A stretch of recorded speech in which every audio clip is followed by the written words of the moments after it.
मुझे रिकॉर्ड करना है, रिकॉर्डिंग रहेगी इसकी।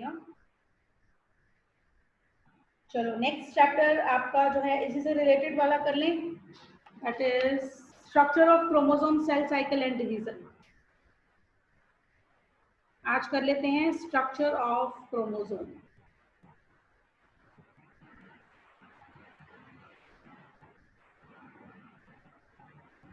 स्ट्रक्चर ऑफ क्रोमोसोम, क्रोमोसोम्स जो हैं वो क्या है, हेरिडिटरी यूनिट्स हैं। क्रोमोसोम्स जो कि डीएनए के बने हैं वो हेरिडिटरी यूनिट है। फर्स्ट जो क्रोमोसोम है, एक जर्मन साइंटिस्ट थे, दैट इज वॉल्टर फ्लेमिंग। उन्होंने सबसे पहले सैलामेंडर होता है, एक बड़ी सी छिपकली होती है सैलामेंडर जो वाटर में रहती है, ठीक है, that is an basically an amphibian. उसके सेल्स के अंदर जो है सबसे पहले क्रोमोसोम जो है वॉल्टर फ्लेमिंग ने देखा था, और फिर ये क्रोमोसोम्स का कंसेप्ट जो है आगे बढ़ा। जब सेल डिवाइड नहीं कर रहा है उस टाइम पे सेल के न्यूक्लियस के अंदर अगर हम देखें तो एक धागा हमें यूं इस तरह से उलझा हुआ मिलता है, और ये जो थ्रेड है इसको अब हम क्रोमोसोम नहीं बोलते, इसको हम बोलते हैं chromatin material. This is known as chromatin material. ये सिलेबस में है ना चैप्टर आपके? यस मैम है। सिलेबस में है ना श्योरली? मेरे ख्याल से मैंने लिखा यस मैम। क्रोमोसोम्स, इसके बाद एक्सक्रीटरी, एंडोक्राइन और सेंस ऑर्गन आपका रह जाएगा, है ना? वो छोटे हैं चैप्टर, यही थोड़ा बड़ा था।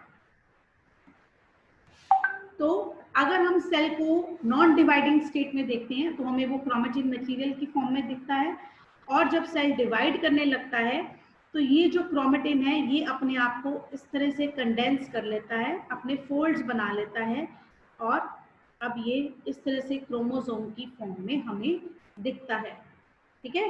तो नॉन डिवाइडिंग और डिवाइडिंग स्टेट में जो क्रोमोसोम्स हैं वो डिफरेंट दिखते हैं।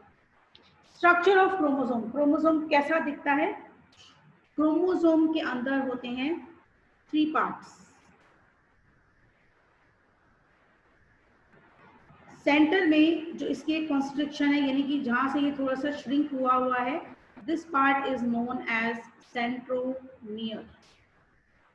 सेंट्रोमियर को हम क्या बोलते हैं? कंस्ट्रक्शन, एक जगह जहां से ये सिकुड़ा हुआ है chromatin material, that is centromere. और इस सेंट्रोमियर के साथ जुड़े होते हैं ये 2 क्रोमेटिड्स,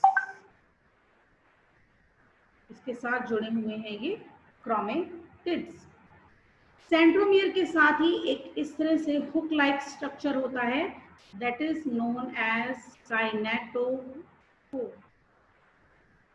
ये काइनेटोकोर को आप ऐसे समझिए कि जब सेल ने डिवाइड करना होता है, मतलब सेल ने 1 से 2 में डिवाइड होना है, तो एनिमल सेल अगर है तो उसके पास होते हैं सेंट्रियोल्स। ये सेंट्रियोल्स दोनों एक सेल के एक पॉइंट पे एक सेल के दूसरे एंड पे चले जाते हैं, और यहाँ पर ये इस तरह से एक स्पिंडल शेप का अपरेटस बनाते हैं, ऐसे धागे जुड़ जाते हैं, एक एंड से दूसरे एंड तक यूं धागे जुड़ जाते हैं, और इन धागों के ऊपर इस तरह से क्रोमोसोम्स जो हैं अपने आप को टांग लेते हैं, हैंग कर लेते हैं। 46 क्रोमोसोम्स होते हैं हमारे, 46 के 46 क्रोमोसोम्स अपने आप को यूं इसके साथ हैंग कर लेते हैं। कैसे हैंग करते हैं? जैसे हमारी कबर्ड के अंदर रॉड होती है और उसके ऊपर हम लोग हैंगर को टांगते हैं, है ना? तो हैंगर का जो ये हुक होता है, ऐसा ही एक हुक इस हर एक क्रोमोसोम में भी होता है। इस हुक को हम बोलते हैं काइनेटोकोर। ये हुक जो है वो हैंगर का काम करता है, और ये जो सारे स्पिंडल फाइबर्स हैं जो ये लगे हुए हैं, ये एक्ट करते हैं एज द रॉड। जो हमारी कबर्ड में रॉड लगी हुई होती है, तो रॉड के ऊपर यूं हैंगर की तरह ये टंगे होते हैं, और ये आसानी से मूव भी कर सकते हैं, या ऊपर की ओर चले जा सकते हैं, यहाँ भी जा सकते हैं, कहीं मर्जी ये इसके ऊपर रॉड के ऊपर ये हैंगर की हेल्प से मूव भी कर सकते हैं। तो this is the structure of chromosome. अगर हम क्रोमोसोम को अंदर से देखें तो इसके अंदर डीएनए होता है इस तरह से कॉइल्ड, ऐसे, not even coiled, it is super coiled. Super coiled मतलब ये आपस में भी कॉइलिंग है, फिर ये ऐसे भी कॉइल्ड हो रहा है। जैसे पुराने लैंडलाइन फोन देखे हैं आपने? पुराने लैंडलाइन फोन होते हैं, उनकी जो तारें होती थी वो कैसे होती थी? ऐसे कॉइल्ड होती है, फिर वो आपस में भी एक दूसरे से भी उलझ जाती है इस तरह से, ऐसे। पहले अपने आप में भी कॉइलिंग है और फिर फर्दर और कॉइलिंग है। तो अगर हम इस क्रोमोसोम को और इलेक्ट्रॉन माइक्रोस्कोप में, हाईली मैग्नीफाइड माइक्रोस्कोप में देखते हैं तो हमें ये किस फॉर्म में नजर आता है? कॉइल। ये होगी इसकी coiling and this is super coil. Coiling की भी फर्दर और कॉइलिंग, इस फॉर्म में हमें डीएनए जो है वो नजर आता है और ये डीएनए मिलकर ही क्या बनाता है? एक क्रोमोसोम। ठीक है, क्लियर है? क्लियर है? Yes ma'am. बस आज इतना ही करते हैं, है ना? कल आगे करेंगे, बहुत ज्यादा हो जाएगा, इतना आपको करना भी है।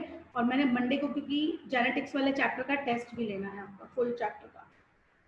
ठीक है, तो मंडे को मे बी मैं आपको कोई टाइमिंग देकर maybe I will call you for test. ठीक है, आप प्रिपेयर रहना। अगर मंडे हुआ मंडे, ट्यूसडे ठीक आया तो ट्यूसडे। ठीक है, एक टेस्ट होगा। नहीं तो फिर अगर ऑनेस्टी, अगर बेस्ट पॉलिसी है तो आप अपना ऑनेस्टली बिना देखे टेस्ट लिखेंगे। जो नहीं भी आ पाएंगे तो वो बिना देखे टेस्ट लिखेंगे और मुझे उसको पीडीएफ बनाकर व्हाट्सएप पे सेंड कर देंगे।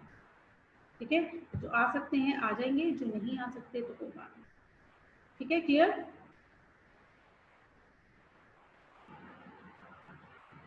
Okay ma'am. Okay ma'am. ऐसे ही आप फिजिक्स का भी थोड़ा प्रिपेयर कर लेना। ठीक है, वो भी सर आपको आज बताएंगे ऑब्वियसली टेस्ट का कि कब लेना है। बिना टेस्ट के पढ़ने का कोई फायदा नहीं होता, राइट? ठीक है, सो ओवर फॉर नाउ। कल कोई डाउट होंगे तो वो हम क्लियर कर लेंगे पहले। ठीक है, आज ये चैप्टर अच्छे से स्टार्ट कर देना और पिछला वाला कंप्लीट कर लेना। ठीक है, और एक ना गुरनूर, हाँ जी मैम। आपने मुझे एक वो बुक दी थी ना, प्रीवियस ईयर पेपर्स वाली जो, yes yes.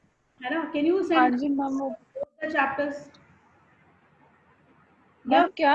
Random question papers ही हैं या चैप्टर वाइज हैं उसके अंदर? नहीं मैम, वो क्वेश्चन पेपर्स ही हैं जो 10 ईयर के होते हैं पिछले।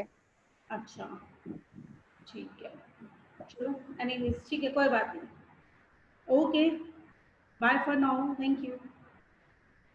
Thank you ma'am. Thank you thank you ma'am. Ma'am.